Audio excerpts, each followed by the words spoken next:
Hi hello welcome to my YouTube channel cricket boss. ఎవరైతే నా channel కొత్తగా చూస్తున్నారో ప్లీజ్ సబ్స్క్రైబ్ చేస్తారని కోరుకుంటున్నా.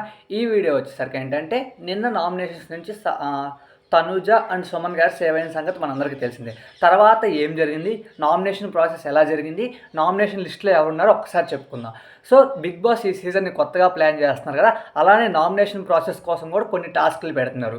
సో అక్కడ హౌస్ మొత్తాన్ని 4 టీములుగా విడదీసి ఆ 4 టీముల మధ్య టాస్కులు పెట్టి వాళ్ళు నామినేషన్స్ సెలెక్ట్ చేస్తున్నారు. ఆ 4 టీంలు ఏంటంటే అంటే టీం రెడ్ వచ్చేసరికి కళ్యాణ్, ఇమాన్యుల్ అండ్ హరీష్ గారు.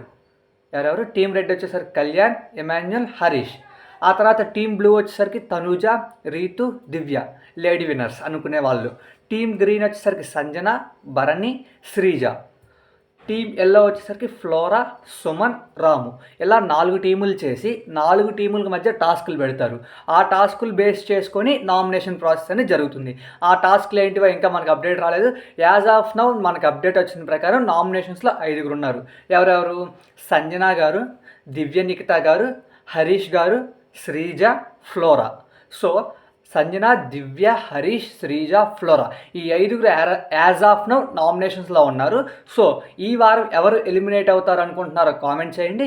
అండ్ ఎవరికి మంచి ఓట్లు పడతాయో కూడా కామెంట్ చేయండి. ఎవరైతే నా ఛానల్ కొత్తగా చూస్తారో ప్లీజ్ సబ్స్క్రైబ్ చేయండి. 4 టీములుగా విడదీస్తారు, 4 టీముల మధ్య టాస్కులు పెడతారు. ఎవరైతే గెలుస్తారో వాళ్ళు ఆపోజిట్ టీంలో వాళ్ళ నుంచి నామినేట్ చేయడం ఇలా ప్రాసెస్ నడుస్తుంది. అలా యాజ్ ఆఫ్ నౌ మనకు వచ్చిన వాళ్ళు 5 నామినేషన్లోకి సంజన, దివ్య, శ్రీజ, హరీష్, ఫ్లోరా. ఇంకా నామినేషన్స్ జరుగుతున్నాయి. ఎవరైతే నామినేషన్లోకి వస్తారో అప్డేట్గా పూర్తిగా లిస్ట్తో మీ ముందుకు వస్తారో ప్లీజ్ సబ్స్క్రైబ్ చేయండి.